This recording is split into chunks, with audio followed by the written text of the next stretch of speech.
청취자 여러분, 구독과 좋아요 한 번씩 부탁드립니다. 한부엉이의 무서운 이야기 지금 시작합니다.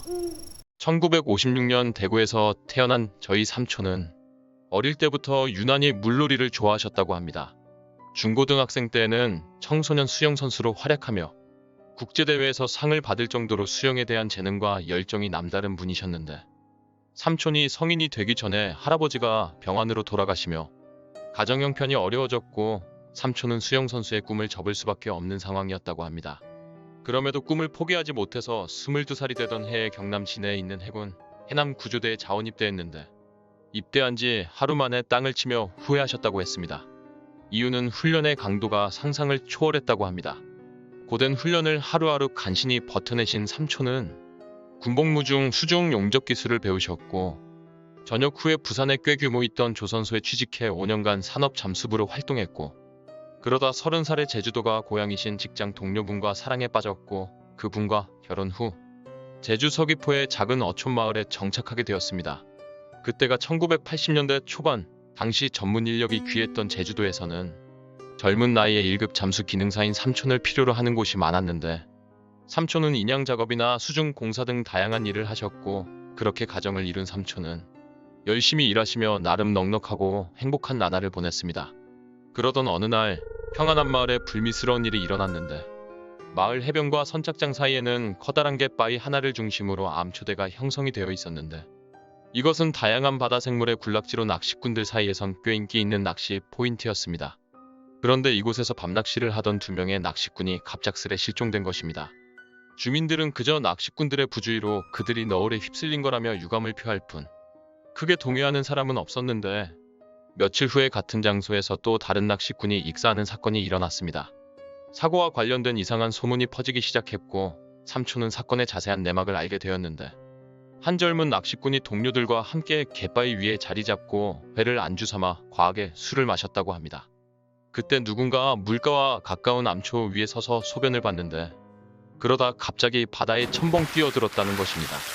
동료들은 처음에 그가 술에 취해 넘어진 줄 알고 깔깔 웃었는데, 물에 빠진 그가 갑자기 소리를 지르며 먼 바다로 헤엄쳐 갔다고 하는데, 일행들이 그를 애타게 불렀지만 그는 뭔가에 홀린 듯이 계속해서 멀어져 갔고, 몇몇 사람들이 물에 뛰어들어 그를 쫓아갔지만 다들 물에서 뭘 본 건지 반쯤 넋이 나간 채로 기겁을 하며 물 밖으로 도망쳐 나왔다고 합니다.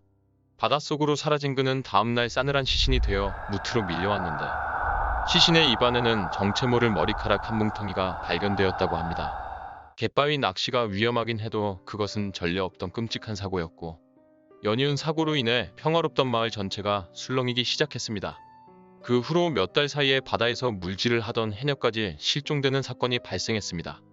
해녀들은 수심 15m 이상에서도 작업을 거뜬히 하는 베테랑들이었는데, 보통은 서너 명의 해녀들이 짝을 지어 작업을 하기 때문에 위험한 상황이 발생한다면 분명 동료들이 먼저 알아챘을 것입니다.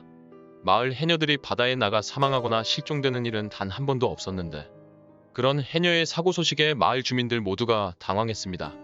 당시 주변 해녀들의 말에 따르면 실종된 해녀들 모두 평소와 같이 물질을 하다가 어느 순간 감쪽같이 사라져버린 탓에 그 누구도 이상한 낌새를 알아차리지 못했다고 합니다. 그런 상황에서 실종자 수색에 나선 숙련된 잠수부까지 실종이 되자 마을은 한바탕 난리가 났고, 작은 어머니는 삼촌이 수색 작업을 하시는 걸 필사적으로 막았다고 합니다. 이 모든 일들이 불과 반년 사이에 한마을에서 일어났는데, 그 후로 얼마 지나지 않아서 인근의 낚시꾼 한 명이 또다시 실종되자 이 모든 것은 물귀신의 탓이라는 흉흉한 소문이 마을 전체에 돌기 시작했습니다.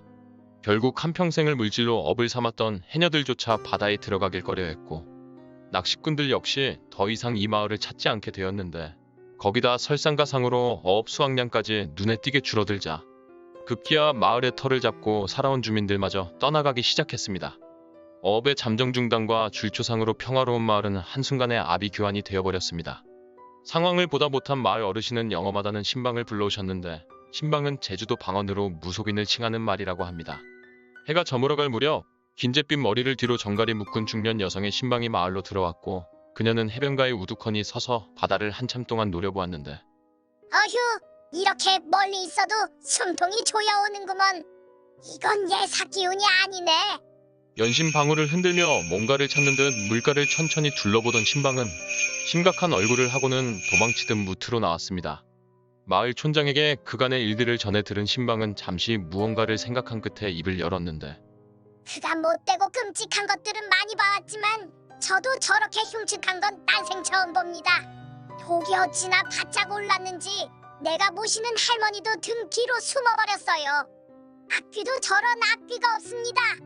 태생은 본디 인간이었겠지만 이제 인간의 모습은 완전히 잃고 말았네요.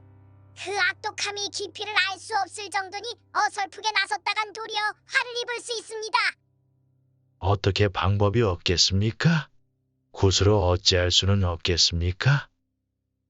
물귀신은 보통 넋 건지기 구슬해서 한을 풀고 넋을 물에서 건져서 천도시키는 것으로 달래긴 합니다만 이 정도로 본질이 변형된 귀신은 생전에 가지고 있던 정신이나 기억 따위는 모두 소멸되었을 것입니다. 이런 부류는 증오나 원한조차도 없어져 그저 맹목적으로 산 사람의 목숨을 끝없이 걷어갔죠. 사연을 알 방법도 대화조차 안 될 건데 성불은 당연히 불가능합니다. 음기가 바다의 기운보다 강해서 다른 곳으로 내치기도 힘듭니다. 아이고, 대체 그런 게 왜 우리 마을에 갑자기 나타난 겁니까? 글쎄요. 분명히 하루아침에 나타난 건 아닐 테고 오랫동안 휴면 상태에 있다가 최근에 어떠한 이유로 인해서 깨어난 게 틀림없습니다. 제발 도와주십시오. 뭐든지 하겠습니다. 무슨 방법이 없을까요? 쉽진 않겠지만 방법은 단 하나뿐입니다. 앵마기를 쳐서 저걸 봉인시켜야 합니다. 그날 밤 마을에는 칠흑보다 깊은 어둠과 끝없이 적막감만이 맴돌았는데 그리고 이튿날 새벽 문제의 갯바위 위에서 앵마기국과 봉인 의식이 시작됐는데 의식은 매 썰물 때마다 행해졌고 마을 해안에서 들려오는 북소리는 무려 닷새 동안 이어졌습니다. 봉인 의식이 모두 끝난 후에는 의식에 사용된 물건에 명주실을 감아 쇠붙이를 달아 물속에 수장시켰습니다. 신방? 앞으로는 이 마을에 끔찍한 일은 더 이상 없겠죠? 그건 저도 장담할 수 없습니다. 누가 부정 타는 일을 해서 저걸 깨우는 날에 장담하건대 모두 무사하지 못할 것입니다. 그러니 저 갯바위 근처에는 그 누구도 얼씬거리지 못하게 하세요. 그 후로 마을 사람들은 기다란 철근에 빨간 페인트를 칠해서 갯바위 쪽에 군데군데 심어두고 그곳엔 사람들의 출입을 막았는데 그러자 신기하게도 더 이상 나쁜 일들이 일어나지 않았습니다. 시간이 흘러 해녀들은 다시 일을 시작했고 마을은 다시 평화로워졌는데 그 후 4년의 시간이 흘렀습니다. 하루는 삼촌이 장인어른에게 이상한 이야기를 듣게 되었는데 저번 주였나? 새벽에 배를 타러 나가는데 저 멀리 해변가에서 이상한 소리가 들리더라고.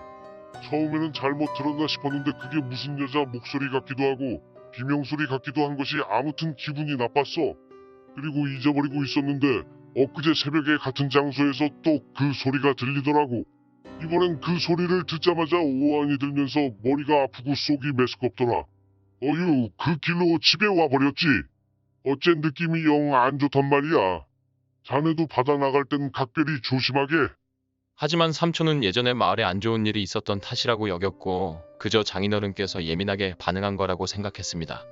며칠 후 비가 추적추적 내리던 10월의 어느 오후 태풍이 온다는 소식에 삼촌은 양식장 보수 작업을 마친 후 보트를 타고 돌아오고 있었는데 해안에 가까워졌을 무렵 쿵소리와 함께 보트의 모터가 멈춰버렸습니다. 팬에 그물 같은 게 잔뜩 엉킨 탓에 삼촌의 친한 동생 고씨가 급히 입수하여 물 아래쪽으로 내려갔는데 삼촌은 보트 위에서 온 신경을 곤두세우고 상황을 지켜보고 있었는데 한참을 지켜봐도 고씨가 물 밖으로 나오지 않았습니다.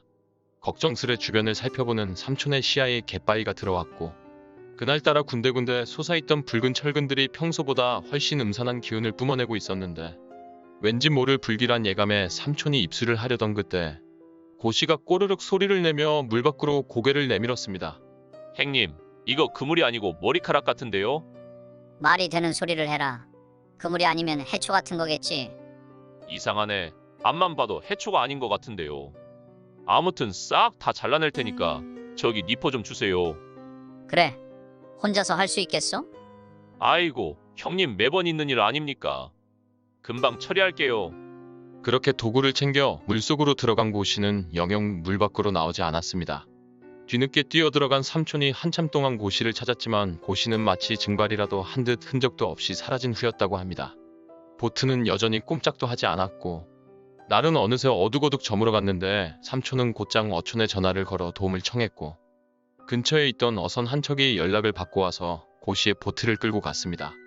사라진 고씨를 찾기 위해 온 마을 사람들과 경찰, 구조대 등 수많은 사람들이 투입되었지만 태풍이 북상하며 파도가 거세지는 바람에 수색이 중단되고 말았고 고씨의 생사조차 알 수 없는 상황에서 삼촌은 발만 동동 굴렀습니다.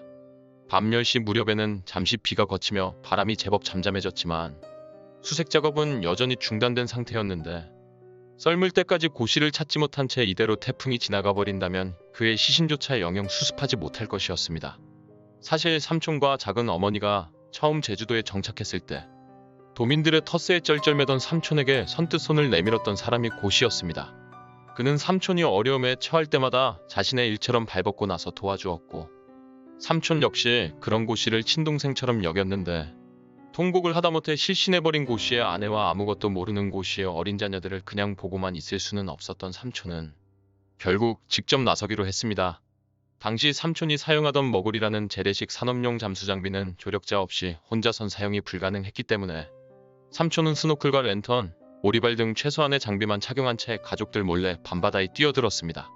삼촌은 태왁이라는 기구에 연결된 로프를 잡고 수면을 오르내리며 해안 곳곳을 수색하기 시작했는데 태왁이란 부력이 있는 커다란 스티로폼 덩어리로 구명조끼를 입지 않는 해녀나 다이버들에게는 생명줄과도 같은 것이었습니다.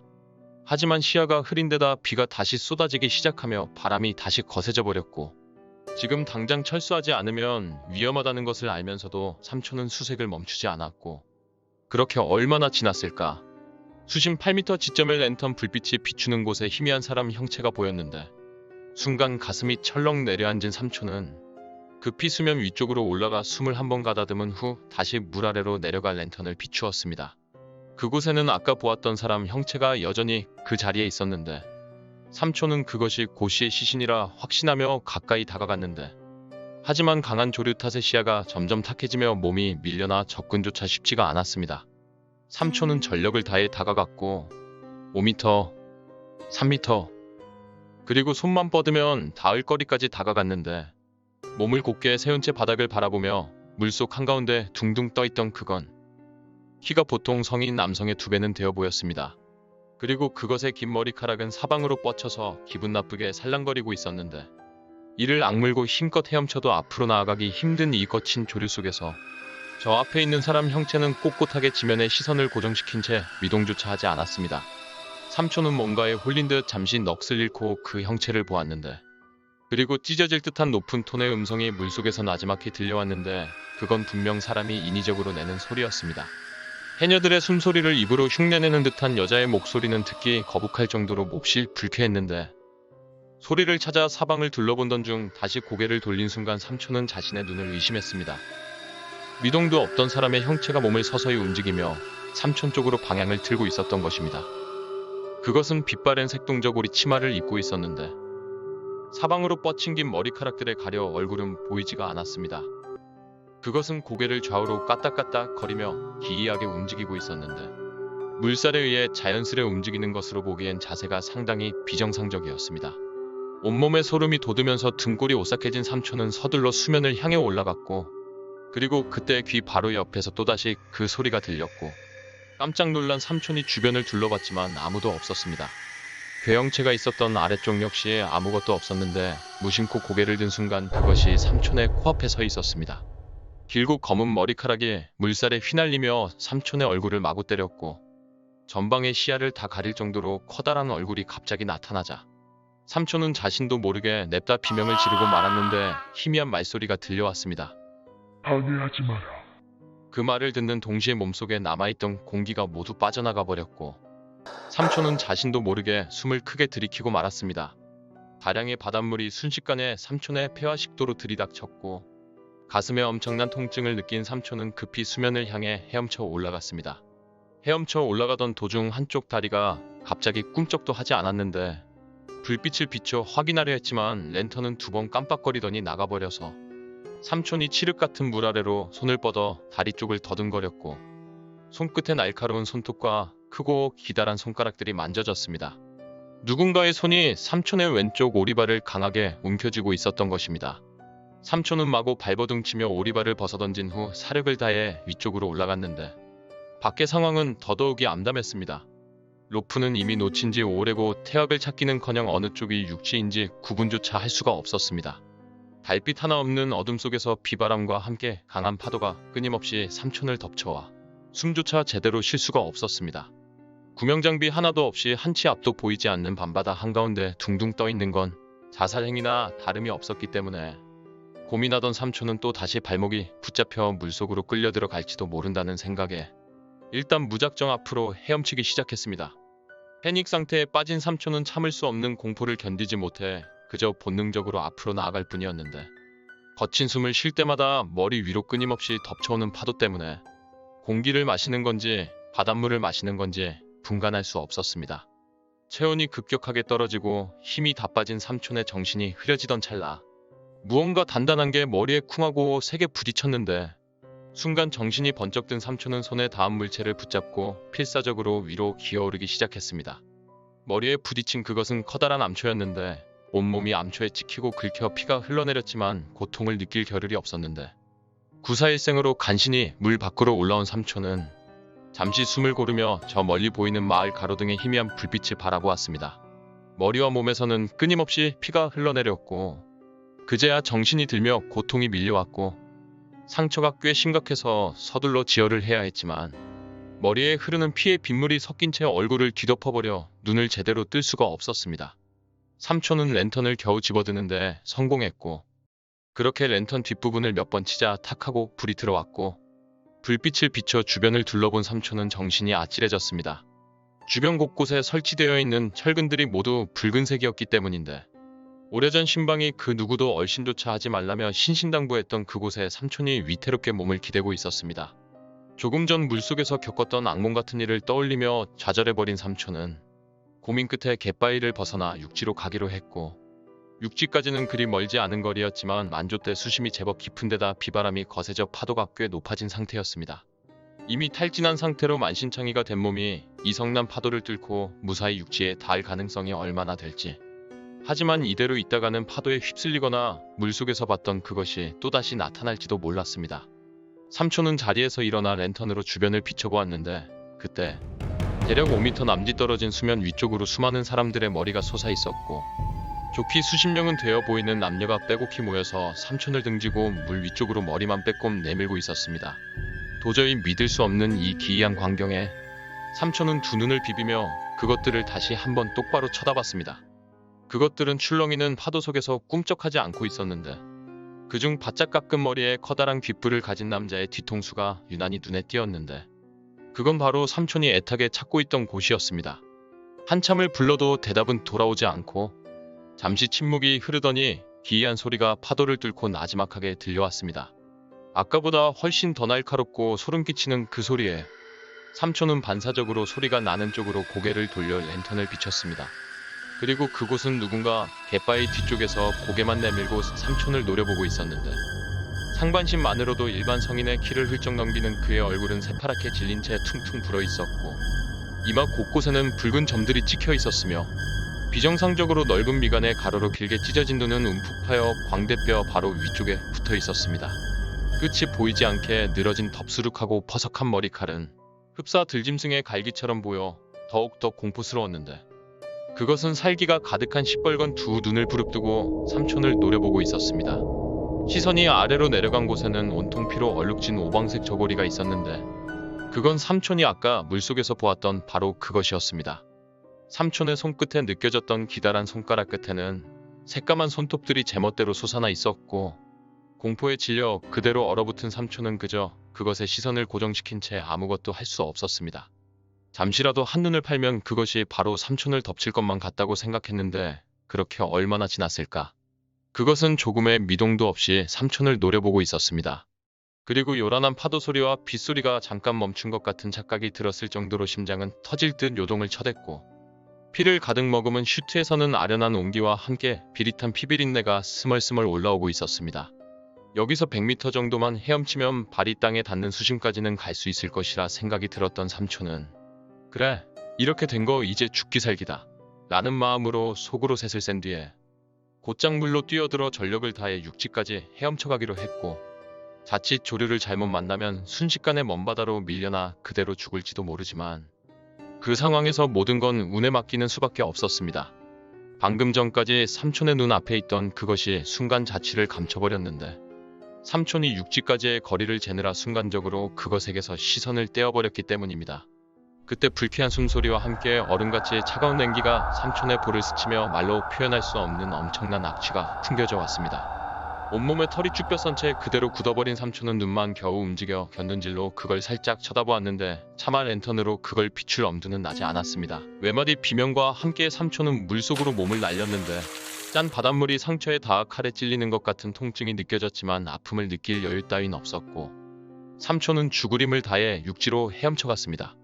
몸이 조금 앞으로 나아간다 싶다가도 금세 힘이 빠지며 숨이 턱까지 차올랐고 눈에는 핏물이 들어차서 이내 시야가 흐려졌고 삼촌은 오랜 경험과 나름대로의 방법으로 처음 출발했던 방향을 애써 기억해내며 앞으로 계속 나아갔습니다. 그 사이 팔다리의 감각은 이미 사라져버렸고 엉뚱한 곳으로 밀려나고 있는 건 아닌가. 그런 불안한 생각도 들었지만 다른 선택의 여지는 없었습니다. 두려움과 죄책감으로 정신이 혼미해지던 그때 삼촌의 손가락에 무언가 감기는 느낌이 들었습니다. 억세고 기분 나쁜 그 촉감은 그것의 머리카락 같았는데 놈이 여기까지 날 쫓아왔구나 하고 생각한 삼촌은 결국 모든 걸 체념해버렸고 아무 감각이 없는 몸으로 바닷물만 꾸역꾸역 삼키며 의식을 잃어갔습니다. 아득한 시간이 지나고 삼촌은 자신의 몸이 어딘가로 끌려가고 있다는 걸 느꼈습니다. 이대로 놈에게 잡혀가는 건가 싶어 마구 저항을 하자 누군가 삼촌의 얼굴을 내리쳤고 삼촌은 순간 정신이 번쩍 들었습니다. 곧이어 삼촌은 자신의 두 발이 땅에 닿아 있다는 걸 알았는데 몇 번이고 눈을 비벼 주변을 둘러보니 마을 주민 3명이서 삼촌을 부축하며 해변가로 이동하고 있었습니다. 야, 이놈의 자스가. 니 뒤질라고 환장했나? 버뜩다리에 힘줘라. 여서 정신 단디 안 차리면 다 죽는다고. 귀에 익은 부산 사투리 목소리 주인공은 작업반장이었던 윤씨 아저씨였는데 늦은 시간까지 해변을 수색하던 몇몇의 주민들은 저 멀리서 허우적거리고 있던 삼촌을 기적처럼 발견했고 모두 그가 사라진 곳인 줄 알고 바다에 뛰어든 것입니다. 생사의 갈림길에서 기적적으로 살아난 삼촌은 곧바로 병원으로 이송되었고 급히 수혈과 봉합수술을 받았다고 하는데 병원에 왔을 때 삼촌의 10손가락은 거의 대부분 골절이 되어 있었다고 했습니다. 이 사건으로 작은 어머니께선 당장 이혼하자며 펄펄 뛰셨지만 그건 아무것도 아니었습니다. 왜냐하면 삼촌은 태어난 그날부터 끔찍한 악몽에 시달려야만 했습니다. 꿈을 꾸면 쾌청한 하늘 아래 잔잔하고 푸른 바다가 펼쳐져 있고 바다의 한가운데에는 고시가 둥둥 떠 있었습니다. 삼촌이 그에게 점점 다가갈수록 고시의 표정은 일그러지고 그와 동시에 주변은 짙은 어둠이 깔렸는데 고시는 몹시 원망스러운 눈빛으로 삼촌을 응시하다 입을 떼는데 그리고 어느새 눈앞에 나타난 그것은 살기 가득한 시뻘건 눈을 뜨고는 커다란 입을 쫙 벌리며 삼촌의 코앞까지 다가와 활짝 웃었습니다. 그리고 그 입속에는 푸석한 머리카락들과 검붉은 피가 가득했습니다. 삼촌은 물속 깊은 곳으로 빨려 들어가고 어두운 심해로 끝없이 끌려 들어가며 잠에서 깨어났는데 그 일로 삼촌은 한평생을 같이 했던 바다를 등지고 잠수사 일을 그만두었습니다. 잠수사 일을 그만둔 후에 잠시 집에서 쉬고 있던 와중에 삼촌은 작업반장 윤씨로부터 놀라운 이야기를 들었는데 실종되었던 고시가 해변에 표류한 채 발견되었는데 기적적으로 목숨을 간신히 건진 채 병원 중환자실에 있다는 것이었습니다. 목숨은 건졌지만 상태가 대화를 나눌 정도로 좋지는 않았기 때문에 바로 병원으로 가지는 않았습니다. 고시의 상태가 좋아졌다는 얘기를 듣고 삼촌이 직접 방문해서 얘기를 나누었지만 결과적으로 고시는 실종된 동안에 아무것도 기억하지 못하고 있었습니다. 당연히 삼촌이 목격한 그 괴상한 것에 대해서는 전혀 모른다고 했습니다. 그렇게 얘기를 나누고 잠시 해변 쪽을 바라보다가 집으로 돌아온 삼촌은 고시가 돌아온 이후 한동안 꿈에 나오지 않던 그 존재와 다시 대면하게 되었는데 이전처럼 입속에 피와 머리카락이 가득한 채로 뜨문뜨문 말하는데 넌 견뎌냈으니까 원하는 걸 돌려주겠다. 하지만 다시는 내가 있는 곳으로 오지 마라. 그때는 너 하나로 끝나지는 않을 거다. 그리고 하나를 돌려주었으니 하나를 받아가겠다. 이 말과 함께 사라졌는데 삼촌이 눈을 떠보니 해뜬 아침이었다고 했습니다. 그날의 끔찍한 악몽과 잔상은 시간이 오래 지나도 사그라들지 않았는데 결국 삼촌은 가족들과 함께 제주를 떠나 고향인 대구로 이주했고 작은 어머니와 함께 종교 생활을 하시며 비로소 그 트라우마에서 벗어날 수 있었습니다. 환갑이 훌쩍 넘으신 삼촌은 두 아들이 결혼하여 독립하자 작은 어머니와 함께 제주의 그 마을로 돌아갔는데 어릴 때 삼촌 댁에서 여름방학을 보내고 했던 저는 무척이나 잔잔하고 아름다웠던 그 마을의 해안 절경을 아직까지도 기억하고 있습니다. 몇 년 전 제주도 여행을 갔다가 삼촌을 뵙기 위해 그 마을을 찾아갔는데 그곳은 관광 개발로 인해 예전의 모습을 찾을 수 없게 변해 있었고 주위를 둘러보다 보니 갯바위 쪽은 예전의 그 모습 그대로였는데 마을 선착장이 부두로 확장이 되면서 방파제에 완전히 가로막혀버렸습니다. 그리고 오랜만에 삼촌이 다시 제주도를 방문했을 때 새로 알게 된 사실은 전에 이 마을에 방문해서 앵마기를 했던 신방이 실종되었다는 것입니다. 실종 시기를 알아보니 바로 삼촌이 그 괴상한 존재를 마지막으로 꿈에서 봤던 그날 본인의 신당에서 실종되었는데 이상한 건 신당이 온통 엉망이었고 물바다인 상태였다고 합니다. 마을은 여전히 평화로웠고 그 일 역시 까마득한 옛일이 되어버렸지만 가끔은 궁금할 때가 있다고 삼촌은 그러셨습니다. 30년 전 삼촌이 마주했던 그 존재는 아직도 여전히 그 자리에서 또 다른 희생양을 기다리고 있을지가 말입니다. 요건 제가 아는 낚시 카페에 올라온 글입니다.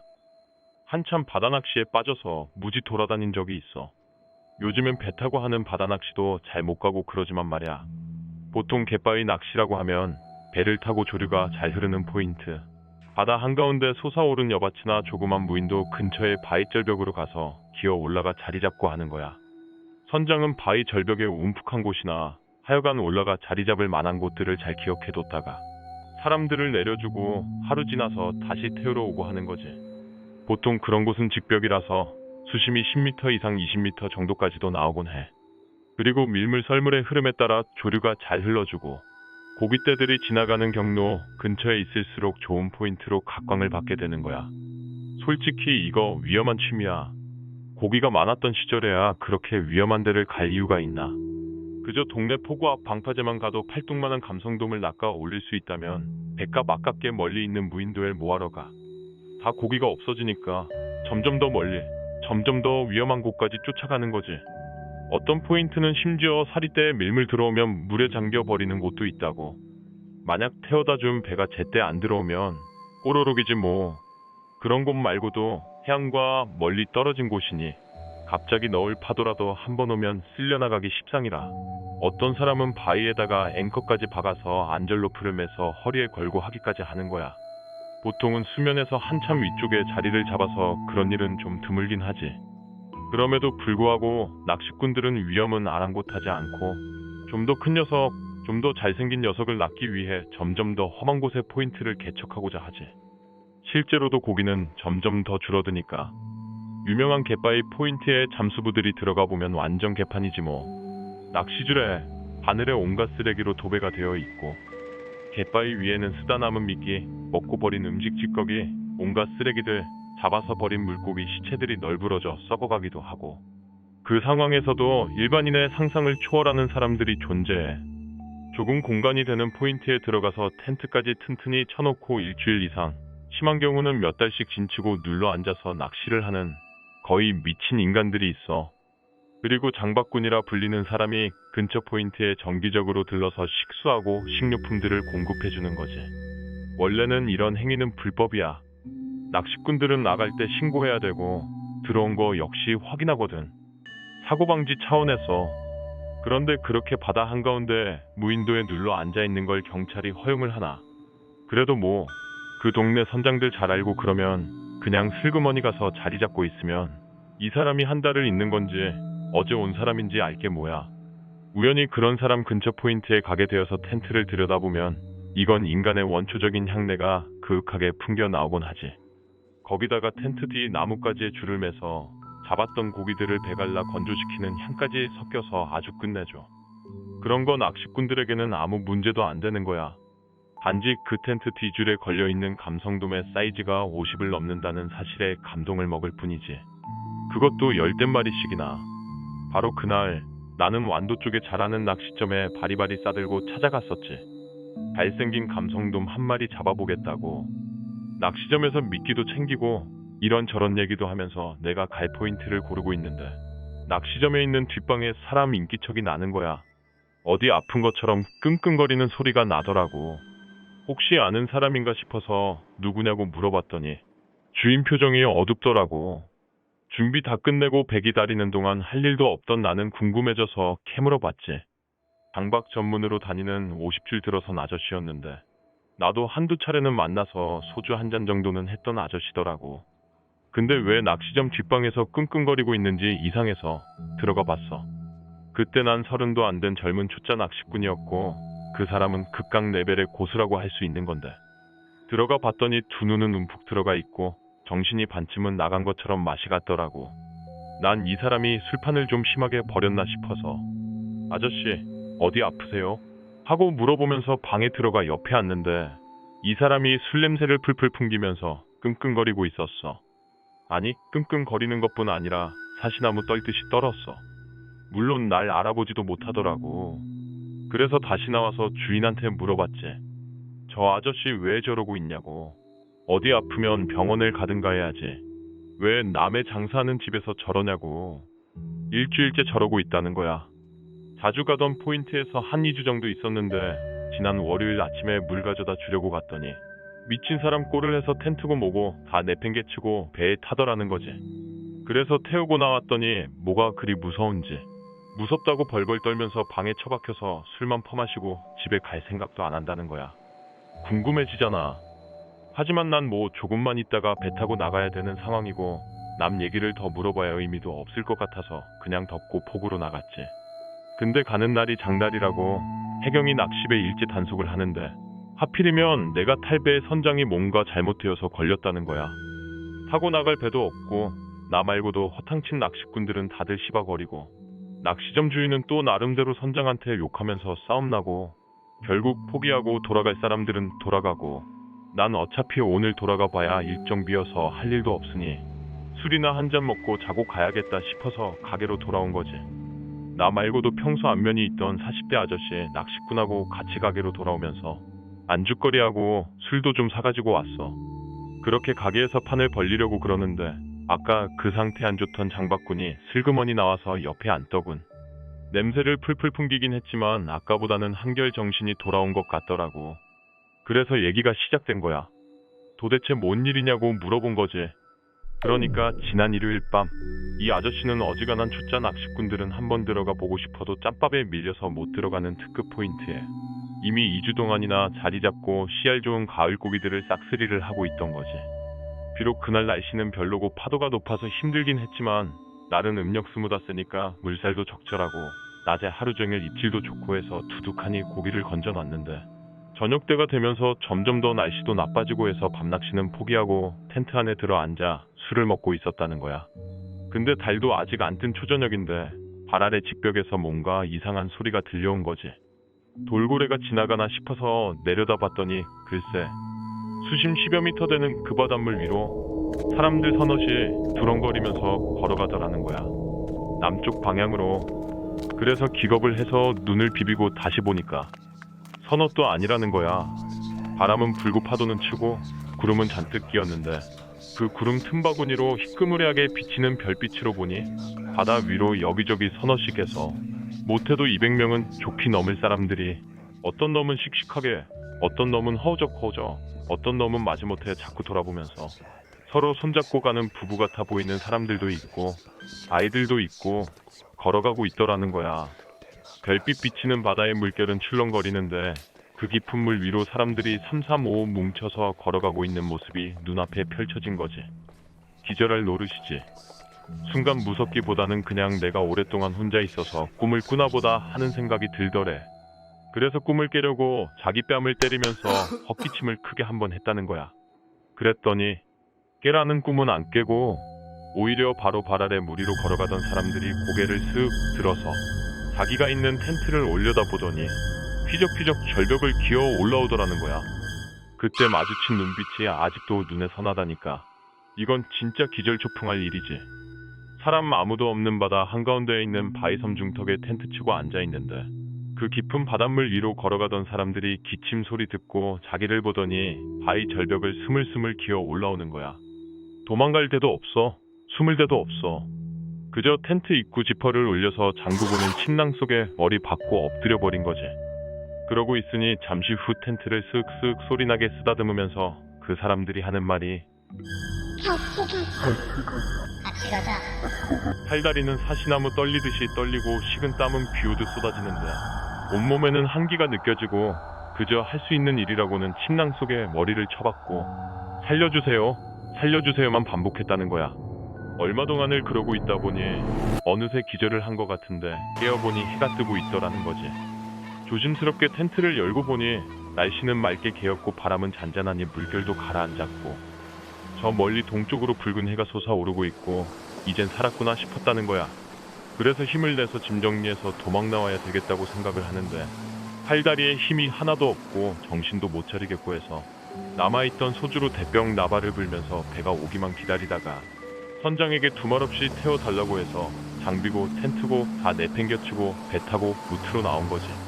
나와서도 눈만 감으면 같이 가자 소리가 들리는 것 같아서 잠도 못 자겠고 술만 디립다 퍼먹고 마음을 가라앉히려고 그러는데 일주일이 지나도 아직도 그 소리가 들린다는 거야. 얘기를 듣는 동안 어느새 낚시점 주인도 옆에 와 있더라고. 얘기가 끝나니까 주인이 덧붙이기를 자기는 뭣도 모르고 이 사람 내려놓고 다음 차수에 배 몰고 나가서 그래도 단골이라고 이 사람 텐트고 장비고 다 챙겨다가 가져다 뒀는데 영 깨름직하더라는 거지. 당연하지. 우리도 이 얘기를 헛소리라고 웃어 넘길 수가 없었거든. 왜냐면 주인하고 나 그리고 같이 있던 또 다른 낚시꾼 이 셋 모두 이게 무슨 일인지 알고 있었어. 이 사람이 귀신들하고 사이좋게 바다 위를 걸어서 어디로 갈 뻔한 그날. 그날이 바로 1993년 10월 10일 일요일. 서해 위도를 출발해서 격포로 오던 페리오가 침몰해서 292명이 사망한 그날이야. 거기다가 사고 와중에 44명을 구조해낸 사람도 바로 근처에서 낚시하던 낚시배 선장이었고 그 외에 생존자들 중 상당수도 낚시꾼이었어. 낚시꾼들 복장을 봐. 구명조끼를 항상 입고 있거든. 억울했을까? 그래서 낚시꾼 한 명이라도 더 데려가려고 그랬던 걸까? 비록 위도보다는 한참 남쪽인 곳이었지만 그 사람들은 남쪽으로 걸어서 어디로 가고 있던 걸까?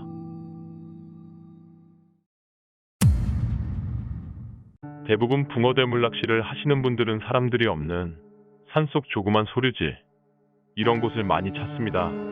대물 낚시 특성상 사람들이 빈번히 왔다 갔다 하는 많이 잡아가서 붕어씨가 마를 정도의 이런 저수지는 잘 안 가죠. 게다가 여러 사람이 가서 요란스럽게 굴면 붕어들 다 쫓아낸다고 혼자서 가게 되죠. 그것도 낮보다는 밤 낚시를 많이 갑니다. 대물은 낮보다는 밤이 확률이 높으니 차에서 내려서 산속을 2에서 30분 낚시 장비 들고 걸어가서 밤새도록 지만 바라보는 그런 대물 낚시입니다. 그런데도 의외로 귀신을 봤다는 분들은 거의 없어요. 숲속 묘지 앞에서 밤새 붕어 잡는다는 분들이 대부분인지라 기가 세신 분들이 많아서 그런지 이제부터 내용은 낚시 사이트에 귀신을 봤다는 글을 몇 가지 옮겨왔습니다. 피싱 사이언스 2년 전 강낚시를 조금 더 중앙에서 하고자 겁도 없이 두비의 자리를 잡았습니다. 강에 있는 두군 아시다시피 폭이 80에서 100cm 정도뿐이죠. 앞으로는 수심이 4에서 5m, 뒤로는 가파른 콘크리트 구조물. 그곳이 워낙 매기가 잘 잡히는 곳이기에 좋은 포인트에 진입을 하고자 두개 앉아서 낚시를 즐기다 그만 깜빡 졸았습니다. 눈을 뜨고 찌를 바라보니 6대의 낚시대 중 3번과 4번 사이에 뭔가 시커먼 것이 물 위에 떠 있더군요. 뭐지? 이 생각을 하며 다시 찌를 바라보다 깜빡 졸고 다시 눈을 떠보면 이번에는 2번과 3번 사이에 다시 눈을 감고 숫자 10을 마음속으로 세고 눈을 뜨니 이번에는 1번과 2번 찌 사이에 꼭 저승사자의 형태처럼 생긴 것이 물 위에 떠 있더군요. 워낙 그런 쪽으로 안 믿는지라 근처의 가로등이 내가 눈을 감고 있어도 내 눈에 피로를 주어 밝은 부분이 더 밝게 보여 주위가 어두워져 이런 현상이 일어나는가 보다. 이렇게 생각하며 다시 낚시를 즐기던 도중 3번의 입질을 받고 다시 한번 깜빡 졸았는데 눈을 떴는데 이번에는 안 보이더군요. 역시 착각이었구나. 이렇게 생각하며 살림망 튼튼하게 고정되어 있나 확인을 하려고 왼쪽으로 돌아보는 순간 제 바로 7시 방향에 서서 절 내려다보고 있더군요. 물론 얼굴도 보이지 않고 단지 저승사자처럼 검은 도포에 삿갓을 쓴 형태만 보이는데 낚시를 접고 집에 가려고 하였지만 숨은 턱턱 막혀오고 온몸은 떨리고 그렇게 1시간 같은 일에서 이분이 지난 다음 몸이 움직이기 시작하더군요. 낚시대고 뭐고 가놔두고 집으로 냈다 달렸습니다. 다음날 직장 동료와 가서 낚시대와 살림망 접으면서 어제 이야기를 했더니 자기도 그런 비슷한 경험을 했다고, 그래서 여기는 지나다니지도 않는다고, 하지만 미친 듯이 맥이 매운탕에 수제비를 띄우고 싶을 때는 2명 이상 출조한다며 이야기를 하더군요. 다시는 그곳에 가지도 않았고 2년이 지난 지금 다른 곳으로 이사를 했습니다. 악마의 잡고기. 시야시다 귀신 본 일 있으세요? 저는 있습니다. 4년 전에 충남 쪽에서 7월 밤낚시하는데 갑자기 몸이 주체 못할 정도로 춥고 떨려서 이상하다 했는데 텐트 밖으로 전방으로 날아가시는 여자분하고 눈이 마주쳤습니다. 목이 한없이 돌아가서 뒷모습인데도 얼굴이 돌아서 눈을 계속 쳐다보던데요. 전방으로 날아가서 물보들 숲으로 사라지더군요. 무서워서 도망갔다는 분들 대단하세요. 전 그냥 그 자리에서 후라시 키고 1시간쯤 울다가 겨우 차로 가서 울고 있었습니다. 사고 날까봐 운전은 꿈도 못 꿨죠. 아직까지 밤낚시 무섭습니다. 아이디 큐프든. 몇 년 전 일입니다. 너무 기억이 많이 남아서 그쪽 자리 근처에는 낚시를 갈 엄두가 안 나네요. 그 자리는 거의 절벽에 가까운 자리라 오르내리기 힘이 듭니다. 길도 미끄럽고 험합니다. 제가 독조를 즐기는 편이라 그날도 혼자 낚시를 하고 있었습니다. 밤 11시 넘어서 12시가 다 되어 갈 때쯤입니다. 갑자기 이상한 기운이 느껴집니다. 누가 내 뒤에서 나를 쳐다보고 있다는 느낌이 갑자기 느껴집니다. 뒤돌아볼 용기도 나지 않았습니다.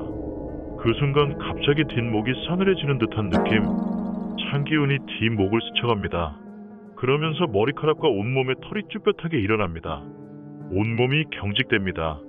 그리고 몸서리 처지는 이상한 기운, 예전에 우리 어머니나 할머니께서 많이 사용하시던 분냄새, 화장품 냄새, 요즘은 그런 화장품도 없을 겁니다. 그 냄새가 찬 기운이 스치면서 코를 스쳐 지나갑니다. 그 냄새를 맡는 순간 저는 갑자기 얼음이 되었습니다. 한동안 아무것도 할 수 없었습니다. 그저 이 자리에서 빨리 나가야겠다는 생각. 귀신에게 홀리는 건 아닌지 가만히 앉아있는데도 다리가 후들거려서 아무것도 할 수 없었습니다. 얼마나 지났을까? 냄새도 사라지고 그 찬 기운도 어느 순간인가 없어지네요. 그래서 바로 낚시대 빨리 접고 가방 챙기고 순식간에 짐을 모두 챙기고 호다닥 도망쳐 나오는데 헉! 메고 있던 가방을 무엇인가가 뒤에서 턱 잡아버립니다. 순간 살아야겠다는 생각에 온 힘을 다해서 확 뿌리치고 주랭날. 그 미끄럽고 험한 절벽 같은 길을 한 방에 올라왔습니다. 차에 도착해서 짐 대충하고 던져놓고 빨리 시동 걸고 주행랑 치는데 빨리 차를 몰고 나가야 되는데 다리는 왜 그리 떨리는지 클러치며 엑셀을 밟아야 하는데 다리가 떨려서 제대로 밟지도 못하겠고 그저 빨리 나가야겠다는 생각만 났습니다. 집에 도착해서도 온몸이 떨리고 잠도 제대로 못 잤습니다. 나중에 가만히 생각해보니 저도 답답한 것이 빨리 몸만 먼저 빠져나오고 다음날 아침에 가서 낚시대 가져오면 될 것을. 저도 한심한 놈인가 봅니다. 낚시대도 중요한지라 챙겨야겠다는 생각이 있었나 봅니다. 지금도 그 생각하면 조금 무섭기도 하고 저희 행동이 우습기도 하고 그러네요. 그 후론 그 자리 근처에는 절대로 가지 않습니다. 나중에 친구 녀석과 얘기를 나누던 중에 놀라운 사실을 알았습니다. 제가 앉았던 자리 목 건너편에서 낚시를 한 적이 있다고 하네요. 그 시기도 비슷하기도 합니다. 목 건너편 자리에서 낚시를 하고 있는데 제가 낚시를 했던 자리 근처에서 여자가 흐느끼는 소리를 들었다고 합니다. 몹시 슬프게 흐느껴 우는 소리를 들었답니다. 제 느낌이 정말이었나 봅니다. 그 친구도 여자 울음소리 듣고 놀라서 바로 철수하고 돌아왔다고 하네요. 다시는 그 자리는 근처에도 안 갑니다. 사람이 급한 일이 생기면 초능력이 생긴다고 하더니 제가 그랬나 봅니다. 그 절벽 같은 길을, 미끄럽고 험한 길을 가방, 의자, 삐구통을 다 들고 한 방에 올라왔다니 참 신기합니다. 지금에서야 웃고 얘기하지만 그때의 그 느낌은 아직도 기억이 생생합니다.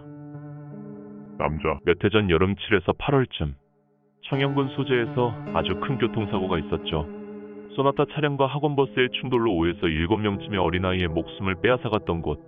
전국 방송까지 나와 아직도 기억합니다. 그 아래 안부동지라는 아담한 소류지가 있죠. 아무런 생각 없이 혼자 독조를 즐기고 있는데 새벽 1~2시쯤인가? 어린아이들이 떠들고 놀면서 웃는 소리. 아니, 이 시간에 이 녀석들이 잠도 안 자고 놀고 있다니.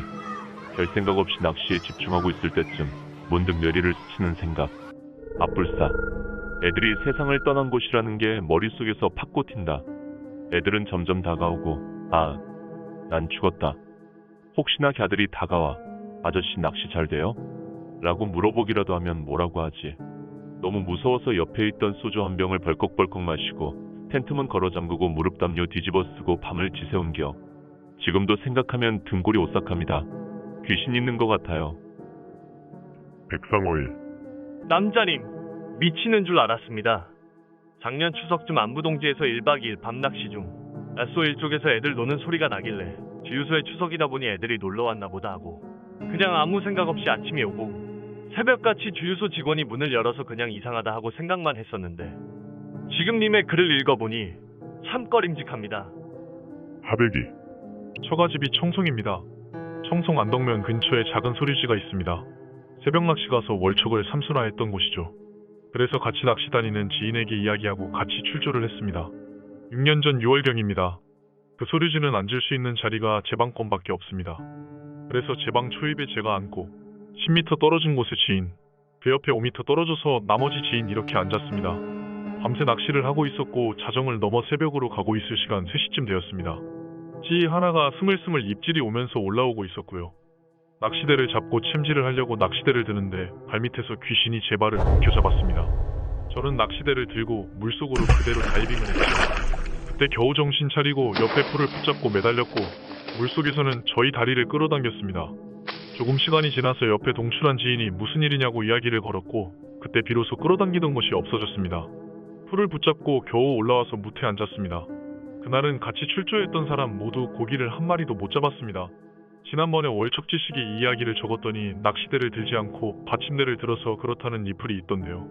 그날 저는 낚시대를 들고 빠졌고요. 발밑에 있던 두 팔을 보았습니다. 지인이 부르기 전까지 물속으로 끌어당기는 힘도 느꼈고요. 물에 빠졌을 때는 정신을 바짝 차려야 살 수 있습니다. 안 그러면 낚일 수 있겠지요.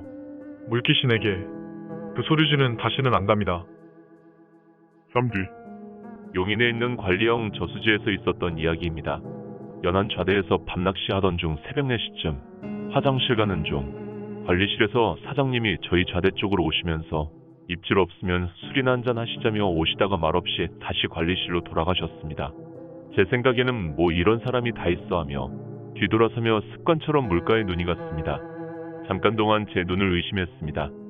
젊은 여자가 물속에서 스물스물 기어나오는 게 아닙니까? 순간 아 깜짝이야 씨발 여기 나오더군요. 그 말과 동시에 저를 휙하며 쳐다보는데 시겁해서 죽는 줄 알았습니다. 그래서 저는 뒤도 안 돌아보고 좌대 안에 들어가 문 닫고 잠만 잤네요.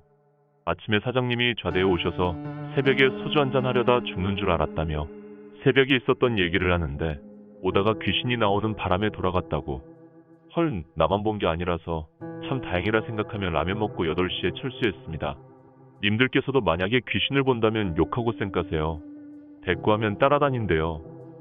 슈파초. 몇 년 전 낮에 자주 가던 소류지였고 밤낚시도 몇 차례 했던 그런 곳입니다. 그날따라 오후 7시경에 도착하니 아무도 없더군요. 주차하는 곳 맞은편이 과수원이고 그곳을 좋아하는데 가려면 상류 쪽을 돌아 사람들의 발길에 자연스럽게 만들어진 길이 있지요. 그곳을 지나려면 작은 무덤이 2개가 있습니다. 평소에는 별로 신경도 안 썼는데 그날따라 조금 신경이 쓰이더군요. 무덤 사이를 통과하고 과수원 쪽에서 낚시대를 펴는데 갑자기 등골이 오싹해지더군요. 처음 간 곳이라면 낯설고 해서 그렇다 하지만 이상하게 그날따라 등 뒤에서 누군가가 나를 지켜본다는 그런 느낌. 시선의 느낌. 겁도 나고 해서 몇 번을 뒤를 돌아보고 후레쉬로 이곳저곳을 비춰보고 느낌이 쎄한 게 아니더군요. 수심 또한 사람이 익사할 수 있는 수심이고 하니 물을 바라볼수록 무언가 나를 당길 것 같은 느낌. 물이 겁나더군요. 영화 살인의 추억에 보면 여자가 남편 마중을 나갈 때 노래를 부르고 그 노래와 같은 휘파람 소리가 논 쪽에서 들리고 여자는 잠시 멈칫하더니 우산과 후레쉬를 손으로 다시 한번 움켜잡고 곁눈질로 논을 쳐다보고 달리기 시작하는 장면과 같다고 할까요? 저도 곁눈질로 뒤와 물가를 쳐다보고 낚시대를 접기 시작했습니다. 세대를 폈는데 접는 시간이 불과 30초 정도였을 거라고 봅니다. 이제 남은 것은 무덤 사이를 통과해야 하는데 앞이 캄캄하더군요. 이미 주인은 칠흑같이 어두웠고 들어올 때 무심히 쳐다본 무덤가의 신발이 생각이 나는데 미친 듯이 풀숲을 헤치고 달리기 시작했습니다. 후레쉬는 겁이 나서 멀리 못 비추고 바람만 비추고 뛰면서도 뒤에서 누군가 따라오는 듯한 느낌을 지울 수 없더군요. 다행히 차에 몸을 실어 시동을 급하게 걸어 내려오면서 룸밀러로 뒤를 보는데 소류지 끝편에 누군가 서 있는 듯한 형상이 보이더군요. 그 뒤로 혼자서는 절대 밤낚시를 안 합니다. 지금도 그 소류지 근처는 안 갑니다. 그때를 회상하니 글을 쓰는 지금도 닭살이 돋네요. 한참 깨가 쏟아지는 연애를 하던 시절, 외삼촌하고 외숙모가 함께 여행을 갔대. 외숙모네 집은 매우 엄격해서 외박이 절대 불가였는데 피 끓는 청춘이었던 두 분이 치밀하게 작전을 짜서 절대 빠질 수 없는 회사 단합대회라고 거짓말을 한 거야. 회사 공문까지 위조해서 말이야. 결국 몇 주간에 걸친 물밑 작업의 성공으로 외삼촌과 외숙모는 무사히 여행을 갈 수가 있었대. 우리 큰애 삼촌은 차를 엄청 애지중지하거든. 그건 지금도 마찬가지라. 큰애 삼촌 차를 타게 되면 꼭 신발을 털고 타야 해. 그래서 난 안 타지. 암튼 그런 큰애 삼촌의 MR을 빌다시피 해서 빌리고 목적지를 서해 어디쯤에 바닷가로 정하고 출발을 하게 된 거야. 회사에 휴가까지 내고 두 분이서 처음으로 1박 2일 여행을 떠나게 된 거지. 설레는 마음으로 휴게소에 들러 맛있는 간식도 사 먹고 날짜도 10월 언저리쯤이라 덥지도 않고 춥지도 않은 딱 좋은 날씨였던 터라. 두 분은 무척 들떴다고 해. 그렇게 한참을 달려서 목적지에 도착한 두 분은 숙소에 짐을 풀고 이른 저녁을 먹으러 바닷가 쪽으로 나오게 된 거야. 그리고 도로변에 위치한 수많은 횟집과 조개구이집을 천천히 둘러보는데 그날이 평일이어서 그런지 손님이 별로 없었다고 해. 그래도 뭐 회나 조개구이 맛은 거기서 거기잖아. 게다가 두 분 다 돌로 밥을 해먹어도 둘만 있으면 행복하던 그런 시절이었으니 그 중에서 제일 괜찮아 보이는 횟집에 들어가게 된 거야. 술도 한 잔씩 하면서 나 한 입 자기 한 입 쌈도 싸주고 그렇게 분위기가 무르익으면서 두 분이서 기분 좋은 시간을 보내고 있었대. 한참을 이어진 술자리로 인해 외숙모의 뺨이 붉게 달아올랐고 외삼촌도 조금씩 취기가 오르는 게 느껴졌대. 그리고 주변에 드문드문 자리를 잡았던 다른 손님들도 하나둘씩 자리를 뜨기 시작해서 결국엔 외삼촌과 외숙모 두 분만 남게 되었다는 거야. 저 멀리 바다가 보이고 눈앞에는 사랑하는 여인이 있으니 외삼촌은 세상을 다 가진 것처럼 많이 행복했다고 해. 한참을 더 술잔을 기울이던 두 분은 기분 좋게 취기가 올랐고 숙소로 가기 위해 계산을 하고 바닷가 산책길을 걷기 시작했대. 산책길이라고 해봐야 차들이 횟집으로 들어올 수 있도록 모래사장 위에 둔턱을 만들고 그 위에 도로를 깔아놓은 정도라. 그 도로 바로 옆이 모래사장이었고 또 그 옆으로 바다가 바로 보이는 그런 구조였다고 해. 숙소까지 두 분이서 도란도란 이야기를 하면서 천천히 걸어오는데 외숙모가 바닷가를 가리키며 소리를 지르더래. 놀래서 외숙모가 가리키는 곳을 보니까 정말로 어떤 사람이 물에 빠져서 허우적거리고 있더라는 거야. 외숙모는 어떻게 좀 해보라며 재촉을 하는데 한밤중에 바닷가에 들어가는 게 쉽지가 않잖아. 주변을 두리번거리며 사람들을 찾아보려고 하는데 시간도 시간이거니와 평일이라는 특성상 관광객들이 눈을 씻고 찾아봐도 없더라는 거지. 할 수 없이 외삼촌은 외숙모한테 아까 그 횟집에 가서 사람들을 좀 불러오라고 하고 모래사장 쪽으로 내달렸다고 해.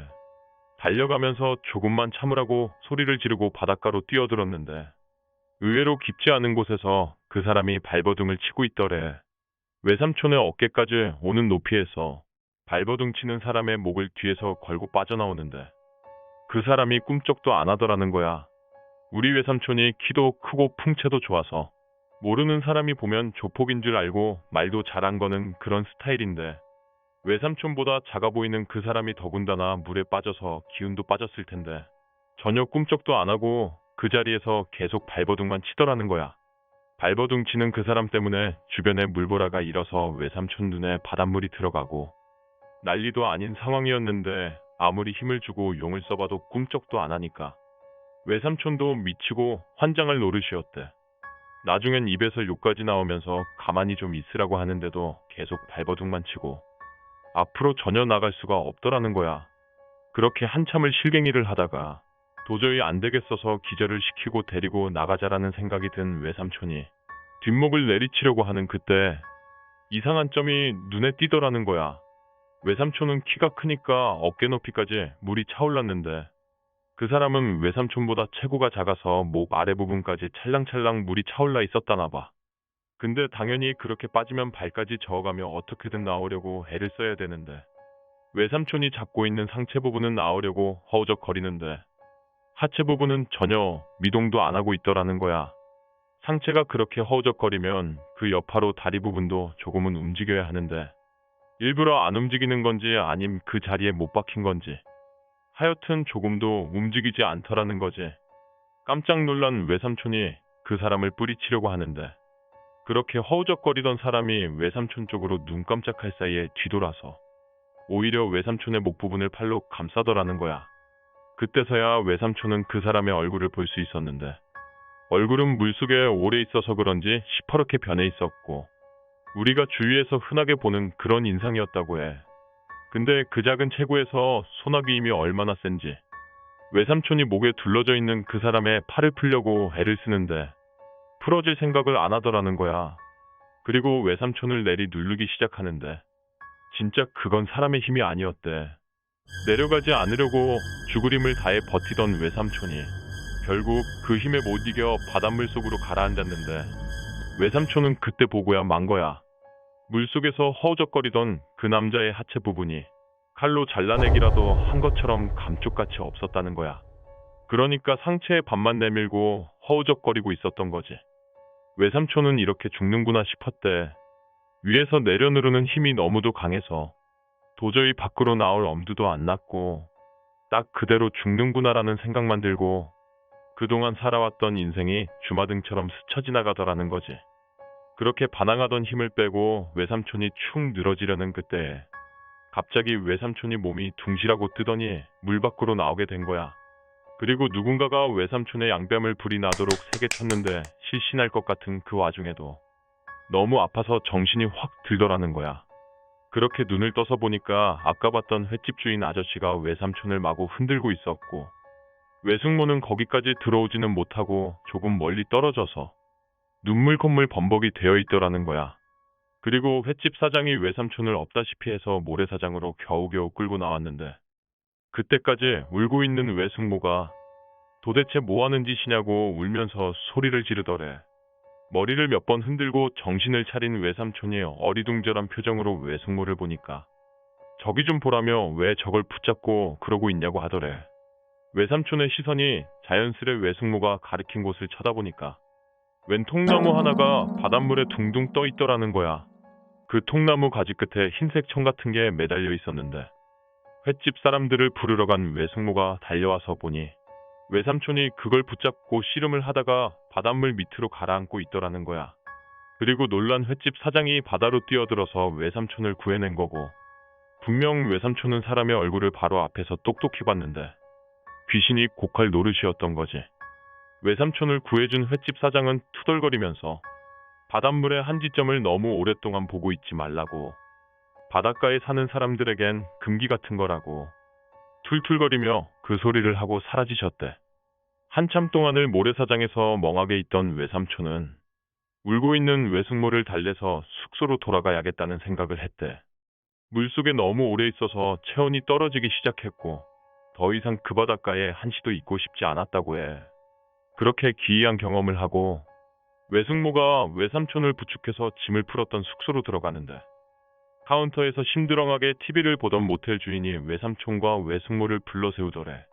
그러더니 하는 말이 알만한 분들이 왜 그래요? 혼숙은 안 돼요. 이러더라는 거야.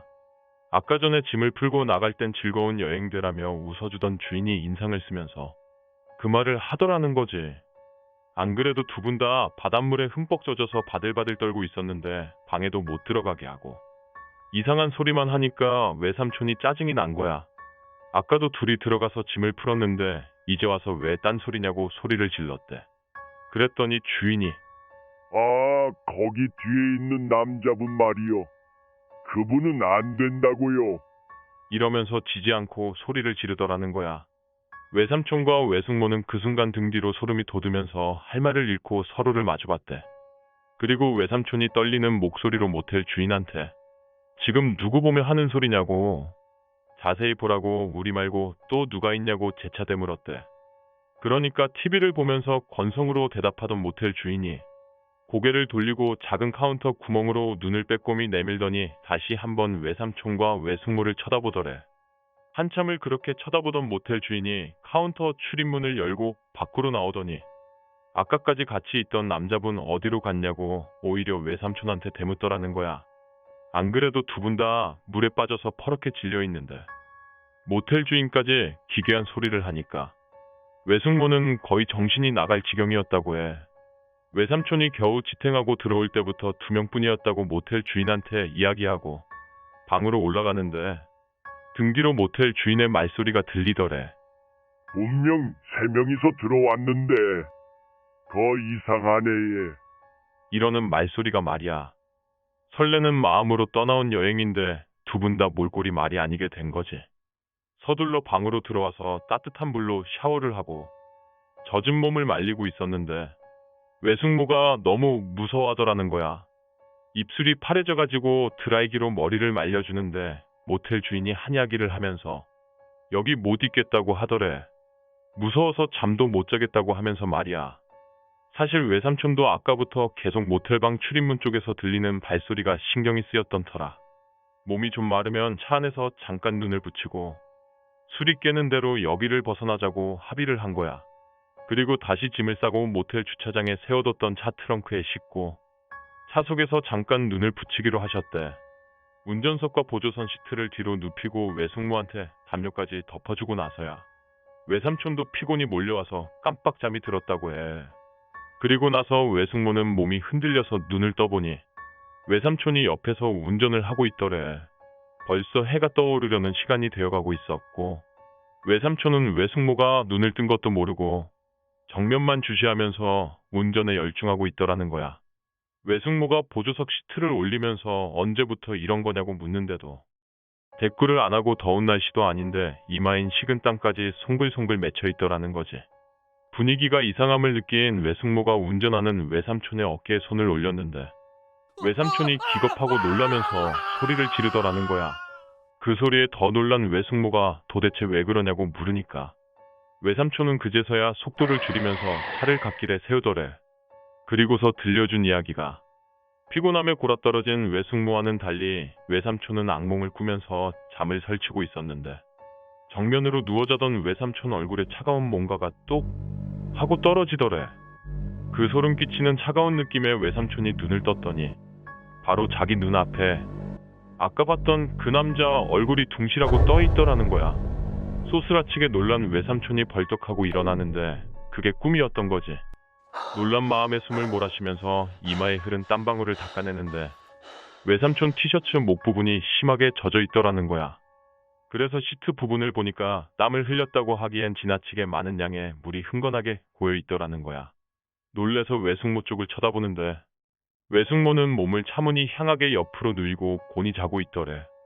그리고 시선을 다시 돌리는데 자동차 사이드미러에 웬 남자가 얼굴을 처박듯이 들이밀고 있더라는 거야. 선팅된 자동차 안에서는 그 사람의 옆 모습만 보였는데 사이드미러에 비춰진 그 모습이 아까 봤던 그 남자의 모습과 너무나도 비슷하더라는 거지. 외삼촌은 왜 그랬는지 모르겠는데 순간적으로 핸들에 얼굴을 쳐박았대. 그 남자와 눈을 마주치면 안 되겠다는 생각이 들더라는 거지. 그리고 고개만 살짝 돌려서 그 남자를 쳐다보는데 사이드미러에 한참 동안 얼굴을 쳐박고 있던 그 남자가 갑자기 고개를 외삼촌 쪽으로 돌리더니 이번에 선팅된 차 유리에 얼굴을 미친 듯이 들이대더라는 거야. 마치 누군가를 찾는 것처럼 말이야. 그 바로 밑에 외숙모가 잠을 자고 있었는데 그 남자가 유리에 얼굴을 처박은 채로 눈알을 대굴대굴 굴리면서 외숙모 쪽을 쳐다보더니 입을 해벌쭉 벌리고 웃더라는 거야. 그 모습에 깜짝 놀란 삼촌이 정신을 차리고 앞뒤 볼 것도 없이 차를 빼서 그 길로 내달린 거고, 그 후로 무서워서 사이드미러는 쳐다보지도 못하고 정면만 보고 운전을 하기 시작한 거야. 이야기를 마친 외삼촌의 이마에는 그때까지도 식은땀이 맺혀 있었다고 해. 해가 완전히 뜨고 나서야 외삼촌은 다시 운전대를 잡을 수 있었고, 두 분의 여행은 허무하게 마무리가 되었지. 근데 공포심이 서로를 엮어준 건지 뭔지는 모르겠는데, 외삼촌은 그때 외숙모가 구해주지 않았다면 이름 없는 바닷가의 물귀신이 되었을 거라고 실없는 농담도 하고, 외숙모는 다 큰 남자가 그렇게 벌벌 떠는 모습이 귀여웠다고 하는 걸 보면 천생연분은 맞지 싶어. 결국 즐거운 마음에 시작된 여행은 공포로 마무리가 되었고, 두 분이 겪은 일은 아직까지도 풀리지 않는 미스테리로 남았어. 과연 그 남자는 무엇이었고, 모텔 주인이 본 건 또 누구였을까?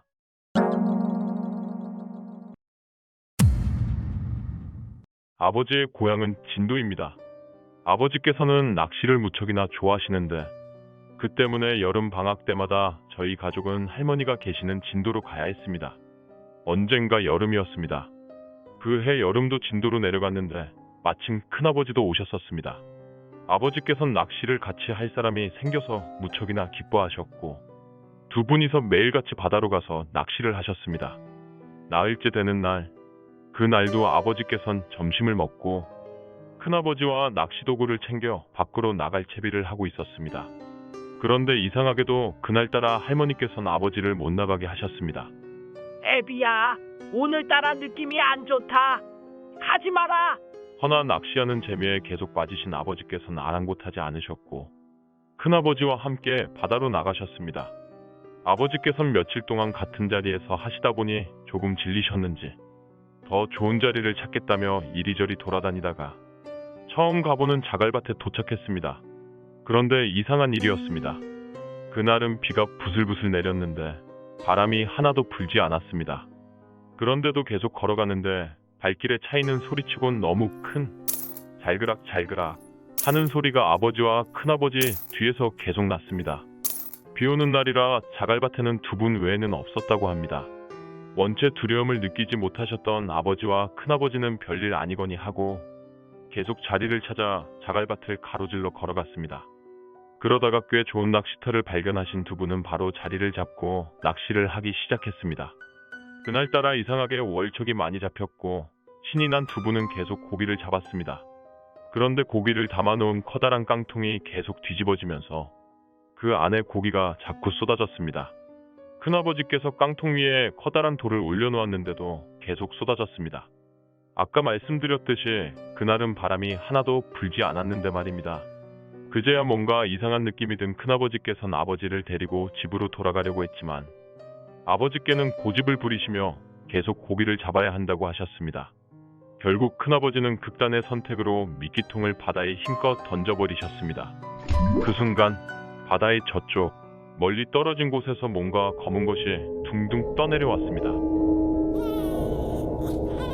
호 애기가 우는 소리가 들렸습니다. 혼비백산한 두 분은 낚싯대고 뭐고 다 집어던지시고 집으로 주랭랑쳐 돌아오셨습니다.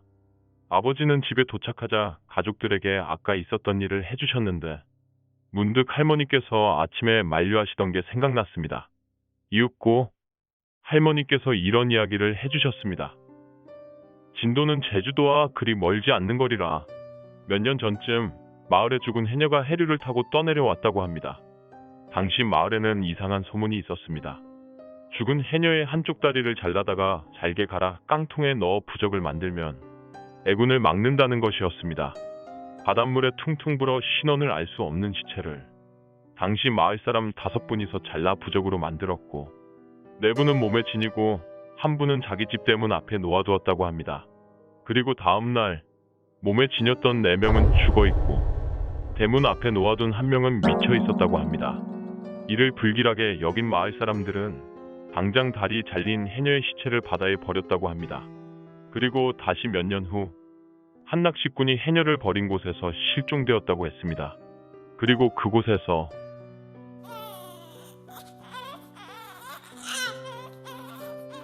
하고 애기 우는 소리가 들린다는 이야기가 계속 들렸습니다.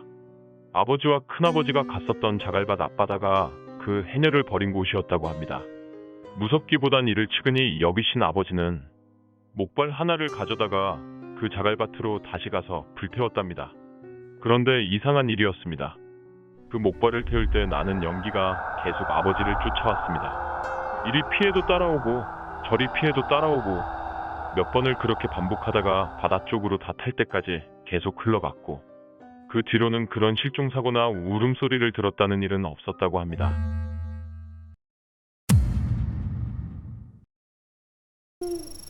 이번 이야기 재밌게 들으셨나요? 구독과 좋아요 눌러주시면 앞으로도 더 흥미로운 이야기를 준비하겠습니다. 제 영상을 시청해주신 분들 행복한 하루 되시길 바랍니다. 감사합니다.